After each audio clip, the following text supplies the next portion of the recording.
Usted ha escuchado muchas veces que lo que no conoce no le hará daño, pero la verdad es que lo que usted no conoce le puede hacer daño porque hay una mente genial y extraordinaria que está planeando su destrucción. Y sus planes además son prácticamente infalibles. Además, está subvirtiendo a las familias, a las ciudades y también a las naciones. Es depravado, es inmoral y sus planes son a favor de una creciente inmoralidad. Tiene planes de destrucción, de sufrimiento, de dolor, de pecado y también de muerte. Además, está teniendo un éxito increíble. Lo peor de todo es que tiene planes de destruir tu vida. Y lo más maravilloso es que el libro de Dios, la Biblia, nos dice cómo nosotros tener una vía de escape para enfrentarlo y entonces no hacer posible sus planes. Bienvenidos al fascinante estudio de la palabra de Dios en los Hechos Asombrosos. Hoy con el tema el origen del mal. Lo primero que quiero compartirte es en quién se originó el pecado. La Biblia dice en la primera carta de San Juan, capítulo 3 y versículo 8, que el diablo peca desde el principio. También San Juan en la revelación de Apocalipsis, capítulo 12, versículo 9, dice que la serpiente antigua se llama Diablo y Satanás. ¿Han notado que el diablo es el originador del mal? Sin la Biblia y la revelación que nos da, no podríamos notar nosotros con eficacia quién es realmente quien ha originado todo el caos y la destrucción en este mundo. A manera de nota, debo de decirte que Satanás vivía en el cielo y que tenía un nombre muy especial, Lucifer, cuyo significado es estrella de luz o lucero de la mañana. Ahora que estamos en el tema, ¿qué dice la Biblia respecto al lugar donde vivía Satanás y cuál era su nombre? Leamos la Biblia para ver estos hechos asombrosos. En el libro de Isaías, capítulo 14, versículo 12, leemos: ¿Cómo caíste del cielo, oh lucero, hijo de la mañana?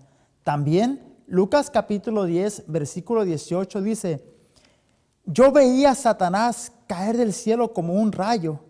Por su parte, Ezequiel, en el capítulo 28, versículo 14, dice: yo te puse en el santo monte de Dios. Entonces, su nombre era Lucifer, vivía en el cielo, y que en Ezequiel 28 y también en Isaías 14 se hace referencia a él en representación del rey de Tiro.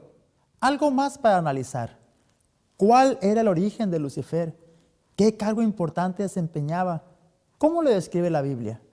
Así se lee en la palabra de Dios. Fuiste creado, Ezequiel 28:13. Y el versículo 14 dice: tú, querubín grande y protector.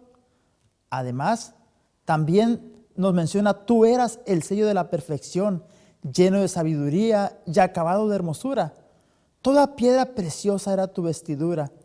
Los primores de tus tamboriles y flautas estuvieron preparados para ti en el día de la creación. Entonces entendemos que Lucifer fue creado igual que los demás ángeles. Efesios 3:9 así lo refiere. Además, la palabra dice que era un querubín cubridor. En ambos lados del trono de Dios se encuentran dos querubines sosteniéndolo. El Salmo 99:1 así lo refiere. Satanás era un ser bello, perfecto, hermosura sin igual, lleno de gracia y sabiduría.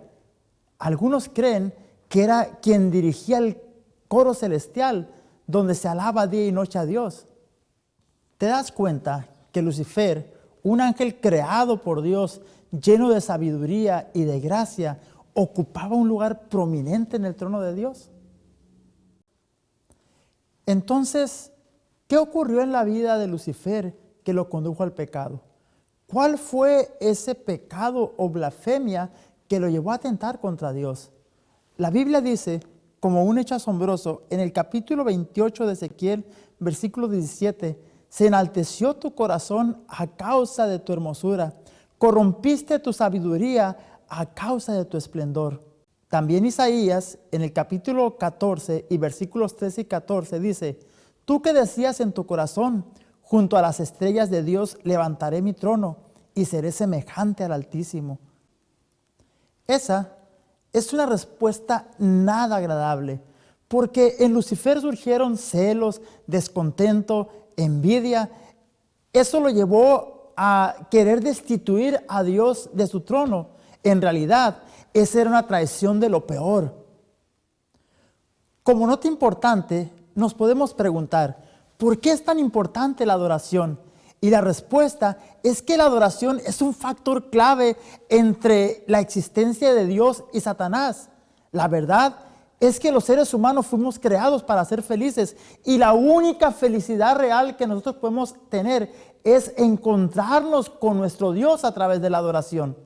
Esto nos dice que los ángeles de Dios, que también fueron creados y que no han caído en pecado, ellos mismos se presentan como indignos de ser adorados. Apocalipsis capítulo 19 y capítulo 22 refieren esta parte de la adoración. Satanás está buscando adoradores desde el principio.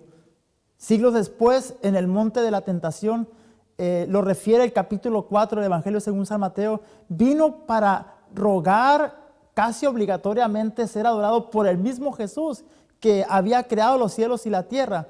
Debo decirte que Apocalipsis capítulo 14, versículos 6 y 7, nos invita a adorar a nuestro Dios como un llamado inminente y determinante a aquellos que le buscan en espíritu y en verdad. Pero ¿sabes una cosa? El diablo no pide una adoración voluntaria, es decir, es capaz inclusive buscar adoradores so pena de muerte. Así lo refiere el capítulo 13 de Apocalipsis. Todo ser humano adora a alguien o a algo. Hay gente que adora personas, placeres, alimentos, cosas, inclusive animales, haciendo de ellos sus dioses. Pero la Biblia dice en el libro de Éxodo, capítulo 20, versículo 3, no tendrás dioses ajenos delante de mí. Al menos que adoremos nosotros de la forma correcta, estaremos en contra de nuestro Dios. El que alguien o algo tenga el primer lugar en mi vida puede darme sentido de satisfacción temporal, pero realmente cuando Dios ocupa el primer lugar en mi corazón, puede darme la seguridad que todo lo que tengo, que todo lo que hago y las personas que amo y me aman son parte de esa felicidad. Pero muy importante es quién tiene el primer lugar en tu corazón. Y déjame decirte, querido amigo, Dios quiere ocupar ese primer lugar. Quiere ser el centro de tu adoración para que tú disfrutes de todas las otras cosas que Él te ha dado. Pero entonces, ¿qué ocurrió en el cielo como consecuencia de ese conflicto entre el bien y el mal? La Biblia dice en el libro de Apocalipsis capítulo 12 versículos del 7 al 9, después hubo una gran batalla en el cielo. Miguel y sus ángeles luchaban en contra del dragón y luchaban el dragón y sus ángeles, pero no prevalecieron ni se halló ya lugar para ellos en el cielo. Fue lanzado fuera el gran dragón, la serpiente antigua que se llama Diablo y Satanás, el cual engaña a todo el mundo entero. Fue arrojado a la tierra y sus ángeles fueron arrojados con él. Es triste notar en la historia sagrada de la Biblia, así lo refiere Apocalipsis capítulo 12, que Satanás fue echado del cielo con una tercera parte de los ángeles. Y es que Dios no tuvo más alternativa que echar fuera a Lucifer, porque era un problema que estaba afectando aún la integridad del mismo cielo, la morada de Dios. Entonces, el propósito de Satanás era usurpar el cielo, aunque esto lo llevara a la misma muerte. Después de ser expulsado Lucifer, se le cambió el nombre de Lucifer a Satanás, que significa adversario, o diablo, que significa difamador. Por lo tanto, es importante notar que los ángeles y los demonios en esta tierra recibieron la autoridad del enemigo porque así lo decidieron. Querido amigo y querido hermano, ¿no es interesante ver cómo se libra la batalla entre el bien y el mal? El descontento de Lucifer se transformó en una rebelión abierta en contra de Dios. Cerca de una tercera parte de ángeles se unieron a él y esto llevó como consecuencia y como resultado que Lucifer y sus seguidores fueron arrojados del cielo y entonces ha sido la gran batalla entre el bien y el mal. Sé que te estás preguntando, ¿cuál es la morada de Satanás? ¿Y qué relación hay con los seres humanos? La Biblia dice en el libro más antiguo, el libro de Job, y dijo Jehová a Satán, ¿de dónde vienes? Respondió Satanás a Jehová y dijo, de rodear la tierra y andar por ella. Job 2:2.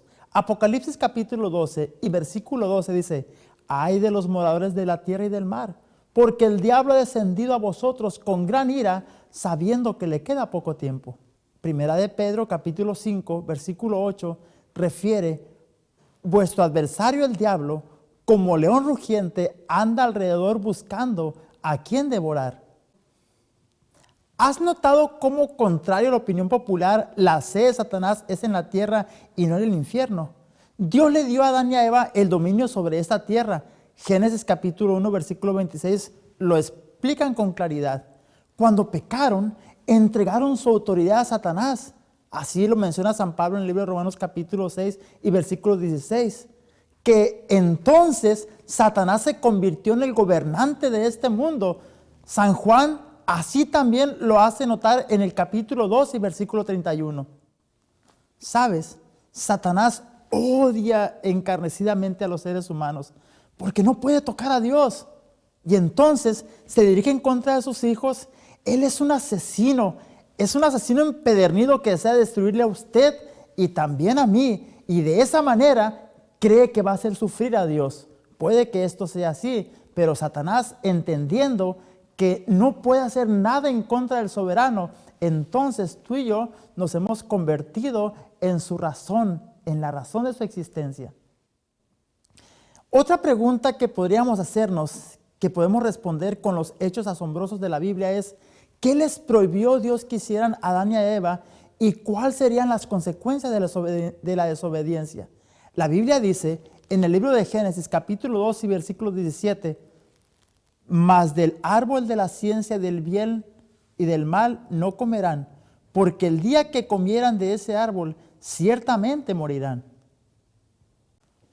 Entonces, si notamos la reprimenda, era que no deberían de comer del árbol y que las consecuencias serían la muerte, la cual fue inevitable después que eso sucedió. Ahora, más preguntas para reflexionar y para aprender.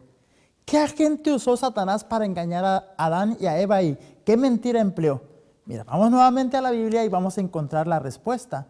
Dice así, pero la serpiente era astuta más que todos los animales del campo que Jehová Dios había hecho, la cual dijo a la mujer, ¿con que Dios os ha dicho, no comáis de todo árbol del huerto? Entonces la serpiente dijo a la mujer, no moriréis, sino que sabe Dios que el día que comáis de este árbol serán abiertos vuestros ojos y seréis como Dios, sabiendo el bien y el mal. Ahora, ¿puedes notar que Satanás usó a una serpiente para engañar a Adán y a Eva, el animal más hermoso que Dios había creado? La Biblia dice que ese animal tenía alas. Y recuerda que después Dios la maldijo. Como parte de esa maldición, habría de comer del polvo de la tierra y habría de arrastrarse. Ahora, las mentiras que Satanás usó fueron, no moriréis, y también serán abiertos vuestros ojos para obtener sabiduría como la de Dios. Y es que Jesucristo dijo en San Juan capítulo 8, versículo 44, que el diablo es el experto en la mentira. Siempre ha engañado y siempre un poco de verdad para cubrir una gran mentira. Así es como el diablo se ha ingeniado para engañar a la humanidad, diciendo verdades a medias y engañando a toda la humanidad en pro de encontrar verdades que les ayuden a ser felices. Sin embargo, Satanás sigue hasta hoy utilizando las mismas artimañas que con nuestros primeros padres. En su amor, Dios había guardado a Adán y a Eva del sufrimiento y del dolor. Sin embargo, el diablo utilizó la herramienta del engaño, porque sabía que no había nada imperfecto en el amor de Dios, al menos que lo difamara. Y esa difamación fue la que vino a hacer caer a Adán y a Eva en este gran error. Pequeñas verdades en las grandes mentiras. Así Satanás habría de destruir el carácter de Dios delante de la raza humana. Quizás como yo te preguntes, ¿Qué de malo tiene en comer un pedazo de fruta? ¿Y por qué era necesario sacar a Adán y Eva del jardín del Edén? La Biblia dice, aquel que sabe hacer lo bueno y no lo hace, le es pecado. Así lo refiere Santiago capítulo 4, versículo 17. Primera de Juan 3:4 dice, el pecado es infracción de la ley. También, Primera de Juan, pero ahora en el capítulo 3 y versículo 8 dice, el que practica el pecado es del diablo.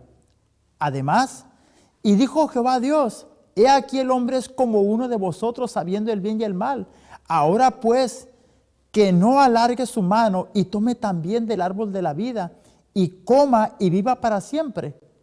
Echó pues Jehová al hombre y puso en el oriente del huerto del Edén querubines y una espada encendida que se revolvía por todos lados para guardar el camino del árbol de la vida. Génesis capítulo 3, versículos 22 al 24. Entonces, comer del fruto prohibido era un rechazo directo a los mandamientos de Dios. La única regla que Dios les había advertido fue la que violaron. Y así trajo como consecuencia el pecado, que es una separación entre Dios y los seres humanos. Satanás había pensado que si Adán y Eva comían de ese fruto prohibido, se convertirían en pecadores. Y si permanecían comiendo de esos frutos, de los frutos que Dios había provisto en el jardín del Edén, serían pecadores eternos. Esa fue la razón por la cual Dios los sacó fuera del huerto, para que no siguiesen alimentándose de aquellos frutos que les podrían dar larga vida. Por lo tanto, la decisión de Dios fue para proteger el mundo de pecadores eternos. Satanás utiliza cualquier enfoque para hacerse pasar por bueno y engañar a los seres humanos. Sus demonios son capaces de personificarse para que las personas crean en el enemigo. Se puede convertir en personas buenas inclusive, en ministros religiosos, cualquier tipo de engaño para que aquellos que adoran a Dios desenfoquen su atención del verdadero creador del universo.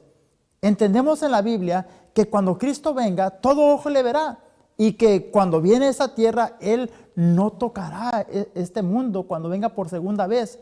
El diablo tratará de personificar a Jesús aún en el momento más importante de la historia de este mundo, la segunda venida de nuestro Señor. Te voy a hacer un regalo. Te voy a compartir una imagen que tú puedes tomarle una captura de pantalla o puedes hacer anotaciones, donde la Biblia describe todo aquello que es el enemigo de las almas. La Biblia dice que él es un engañador y que persigue, que acusa falsamente y asesina, que hace guerra contra el pueblo de Dios, que toma presos, que obra milagros y que miente, que trae enfermedades y aflige, que calumnia, que cita erróneamente la palabra de Dios, que hace trampa, que engatusa a las personas, que encadena, que incita a la traición, que posee, que estorba, que aparece como un ángel de luz, que sus demonios son capaces de personificarse inclusive en los ministros, y además dice la Biblia que es capaz de hacer descender fuego del cielo. Tú puedes notar todas las artimañas que utiliza el enemigo de las almas a fin de que nosotros creamos en Él y no adoremos al verdadero Dios. Ahora te diré cuán poderosas y eficaces son las artimañas de Satanás. Él convenció a 1/3 de ángeles. Así dice Apocalipsis capítulo 12. Y además, en el capítulo 3 de Génesis, tenemos que Él convenció a Adán y a Eva. También la Biblia dice en primera carta de San Pedro, capítulo 3, versículo 20, y a todos los habitantes de la tierra engañó en los tiempos de Noé, excepto a 8 personas. Además, la palabra de Dios hace referencia en San Mateo, capítulo 7, versículo 21 y 23, que Él hará que todos los perdidos se sientan salvados en el último tiempo. Así es el poder de su engaño. Apocalipsis capítulo 13, versículo 3 dice que casi el mundo entero le seguirá. ¿Puedes notar estos malvados engaños del enemigo de las almas? Es capaz de convencer a la humanidad para hacerle creer que de él viene el poder. En los hechos asombrosos de la Biblia podemos notar que Satanás es tan capaz al hacer sus engaños, es tan eficaz en mentir a las personas, que en la segunda venida de Cristo se hará parecer como un ser angelical y que se hará pasar por él. ¿No es interesante notar cuánta astucia tiene el enemigo de las almas? Entonces, en esos últimos días, su poder engañador será tal que el diablo intentará engañar aún a los escogidos. Mateo 24 así hace referencia. Pero ¿sabes? La buena noticia es que si nosotros nos refugiamos en Jesús, podemos tener la seguridad que Él no tendrá ningún poder sobre nosotros. Ahora te tengo otras preguntas asombrosas. ¿Cuándo y en dónde recibirá Satanás el castigo y cuál será ese castigo? Lee conmigo lo que dice la palabra de Dios en el Evangelio según San Mateo, capítulo 13. Dice así: así será el fin de este siglo. Enviará el Hijo del Hombre a sus ángeles y recogerán de su reino a todos los que sirven de tropiezo y a los que hacen iniquidad, y los echará en el horno de fuego. Mateo capítulo 13, versículos 40 al 42. También la palabra de Dios dice: y el diablo que los engañaba fue lanzado al lago de fuego y azufre. Apocalipsis 20:10. Además, Mateo 25:41 dice: apartaos de mí, malditos, al fuego eterno preparado para el diablo y sus ángeles. También Ezequiel, pero en el capítulo 28, versículos 18 y 19 dice: yo pues saqué fuego en medio de ti, el cual te consumió, y te puse en ceniza sobre la tierra a los ojos de todos los que te miraban, y para siempre dejarás de ser. ¿Te asombra la respuesta bíblica? El diablo, junto con todos sus secuaces, será devorado en el horno de fuego o lago de fuego, como algunos lo han escuchado. Todos los pecadores, todos los que estén del bando de Satanás, serán destruidos y vueltos a cenizas para siempre. Pero sabes, aquellos que estén de parte de Dios serán protegidos de esa destrucción final. Como hecho asombroso, déjame decirte que también en el corazón del Padre y del Hijo habrá tristeza y habrá angustia por la muerte y la destrucción final de Satanás y sus seguidores, porque en algún momento de la historia fue uno de sus mejores amigos. Y además Dios había creado a toda la humanidad a su imagen y semejanza. Destruirlo a él y a millones de seguidores traerá tristeza y traerá dolor al Padre Celestial. Y el Señor sabe que ese último dolor, esas últimas lágrimas serán las que el ser humano tendrá como consecuencias del pecado. Por lo tanto, el Padre os ama a cada uno de nosotros, y también hay amor por Satanás, aunque esto a nuestro razonamiento pareciera imposible. Por lo tanto, la destrucción final también traerá dolor al Padre y al Hijo. Pero sabes, Dios resolverá para siempre el problema del pecado. La Biblia dice en la carta de San Pablo a los Romanos, capítulo 14 y versículo 11, vivo yo, dice el Señor, que ante mí se doblará toda rodilla y toda lengua confesará a Dios. Romanos 14, 11. También la Biblia dice en el libro de Nahum, pero en el capítulo 1, versículo 9, Él hará consumación, no tomará venganza dos veces de sus enemigos. Por lo tanto, del pecado no quedará raíz ni rama. Dos sucesos cruciales resolverán el problema del pecado. En primer lugar, todos los seres en el cielo y en la tierra doblarán sus rodillas delante de Dios. Esto disipa toda duda. Todos los pecadores reconocerán que Dios es un juez justo. Aún Satanás y sus seguidores admitirán que la justicia que demandaba la muerte era lo mejor que Dios podría hacer para resolver el problema del pecado. Y ellos entienden que así lo merecen. En segundo lugar, el pecado será eliminado para siempre.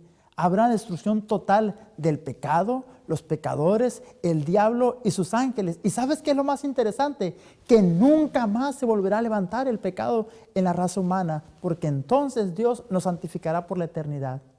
Y sabes, la obra más maravillosa que la Biblia nos muestra es cómo Jesús hace un trabajo de intervención para que los seres humanos podamos estar en armonía con Dios.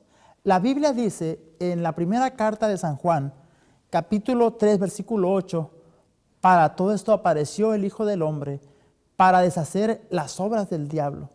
También Hebreos capítulo 2, versículo 14, refieren de esta manera, por cuanto los hijos participaron de carne y sangre, él también participó de lo mismo para destruir por medio de la muerte al que tenía el imperio de la muerte.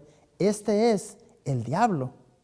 Por lo tanto, la buena noticia es que por la vida, por la muerte y resurrección de Jesús, es que fue posible la erradicación del pecado. Ahora, quiero concluir esta charla ampliando las buenas nuevas del amor de Dios.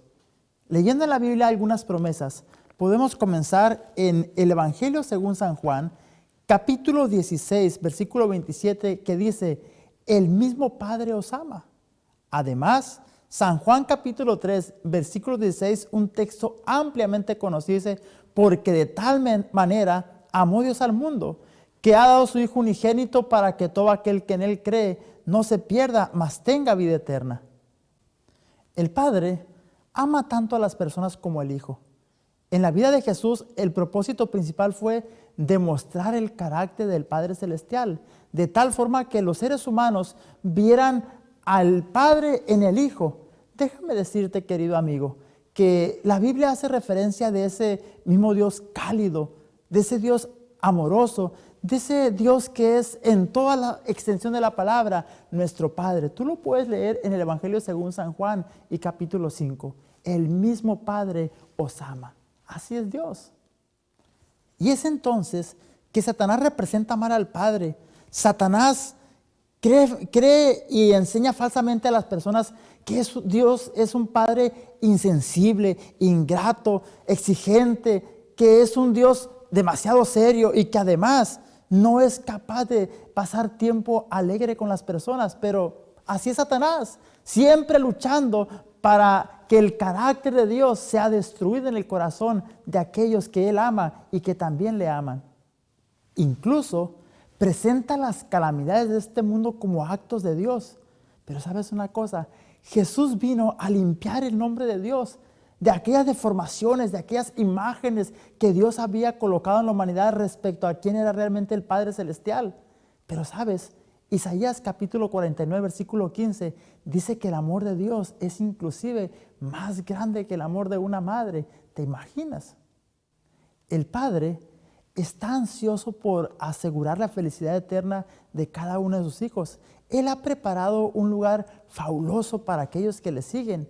Él está ansioso de recibir a su pueblo en aquel día glorioso. Es interesante, las promesas bíblicas nos hablan de ese Dios que nos ama, que nos entiende y que quiere librarnos de las acechanzas del enemigo. Querido amigo, ¿no crees que es una buena noticia que el Padre nos ama tal y como nos ama el Hijo? Querido amigo, hoy quiero confirmar en tu corazón lo que hemos estudiado este día. Aunque Satanás ha querido adueñarse de este mundo, el Padre ha provisto todas las herramientas para hacer posible un rescate y liberarnos de la condenación que el diablo ha acarreado a la humanidad. Déjame decirte que el Padre te ama como te ama el Hijo. Que el cielo sea abierto para que tengamos una oportunidad de ser más que vencedores. No tienes por qué sufrir eternamente. No tienes por qué vivir siempre en la agonía. Entiende en tu corazón, Dios es el Padre de los que no tienen Padre. Dios ama a los que viven aún sin amor. Y el Señor tiene algo especial para ti. No permitas que las acechanzas del enemigo destruyan lo más íntimo de tu corazón. No dejes que acaben con lo que tú eres y con lo que tú tienes, porque tú le perteneces a Jesús. Él te compró con su sangre en la cruz del Calvario.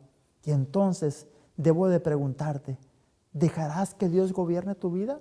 ¿Echarás fuera al enemigo de las almas? ¿Permitirás que en tu corazón solamente reine aquel que es capaz de amar, aun cuando no lo merezcamos? Si esa es tu decisión, te voy a invitar para que junto conmigo cierres tus ojos, inclines tu rostro y hagamos juntos una oración. Querido Padre que estás en el cielo, gracias por la victoria en Jesús para que el pecado no gobierne más nuestras almas. Gracias porque a pesar de que Satanás nos ha querido robar nuestra relación contigo, tú has unido el cielo con la tierra. Hoy quiero, Señor, que cada uno de mis amigos que escuchan este mensaje, que han estudiado junto con nosotros la palabra, puedan obtener también esa fuerza y ese poder para vencer. Gracias, Señor, por escucharnos y porque estás con nosotros. En el nombre de Jesús. Amén.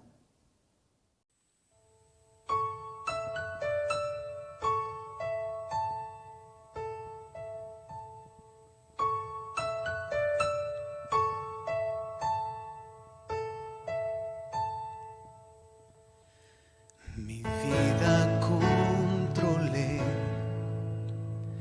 creí saberlo todo, así seguía mi corazón, mas Él me trajo aquí. Luché y me rebelé, te impuse mis anhelos, tu amor mi orgullo quebrantó, tu luz me hará vivir. Tú, Dios, tienes un plan, lo entenderé.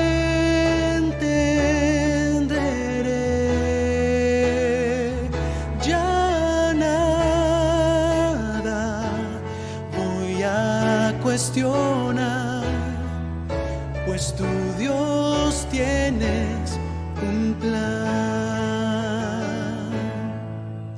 Si mi alma has de probar, no entiendo los motivos, tal vez si aprendo la lección, vendrá la madurez. La meta hay que alcanzar, con fe será sencillo. Si quiero hacer lo que es mejor, te tengo que creer. Tú, Dios, tienes un plan, lo entenderé. Ya nada voy a cuestionar, pues tú, Dios, tienes un plan. En una nube el cielo imaginar, y como un ave quise yo surcarlo, mas fuiste tú quien me enseñó a volar.